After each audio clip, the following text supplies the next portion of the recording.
right, so let's have a real quick little conversation, shall we? Let's talk about what happened at the Cincinnati Zoo just a few days ago where a toddler fell into the gorilla pit. Okay? And to rescue the child from that situation, a silverback gorilla was put down. Now, this is a gorilla that is on the endangered species list, and a lot of people have a whole lot to say about this particular issue. Now, the thing I'm hearing the loudest, the thing people are screaming the most is that this should not have happened. This was a majestic creature. It should not have been put down.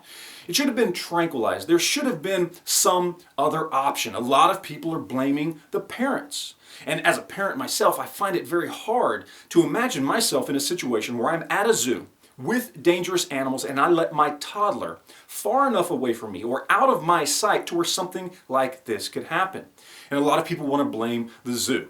And quite honestly, it is partially their fault. We're talking about an organization that gets government money to run itself. And on top of that, they charge people to come in and see dangerous animals. They bear some responsibility to ensure this type of thing doesn't happen. But here's the problem. Bypassing all of that, ignoring what led up to this situation, ultimately it was a decision between the life of a child and the life of an animal. Because as every expert that has come out on this subject has said, tranquilizing the gorilla would have been the worst thing to do in this situation. Gorillas don't just instantly go down when they get tranquilized. It takes minutes for this to happen. During this period of time, they are highly agitated and irritable. And the way this gorilla was already treating this child, dragging him around through the water, slamming him around up against a concrete embankment, this was a dangerous situation, and you had to make that decision. Do you save the child or do you save the animal? And in that situation, anybody who has any sort of human emotions in them, anybody who is a parent knows there is no decision to be made. You put down the animal, period. You save the child. But some of the stuff I'm hearing from some people is absolutely horrific, absolutely insane. Basically things like, well, it's just survival of the fittest, or, well, if that kid dies, maybe the parents will pay better attention to the rest of their kids. Basically saying, let the kid die. That'll teach him a lesson.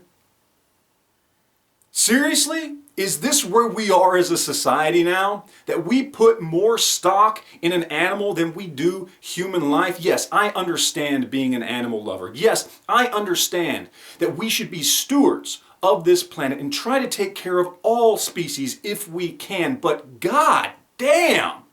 Are we really to that point to where we say, let the kid die just to teach the parents a lesson? This is insane. I can only imagine the people saying this are not parents, and God forbid, they never should be.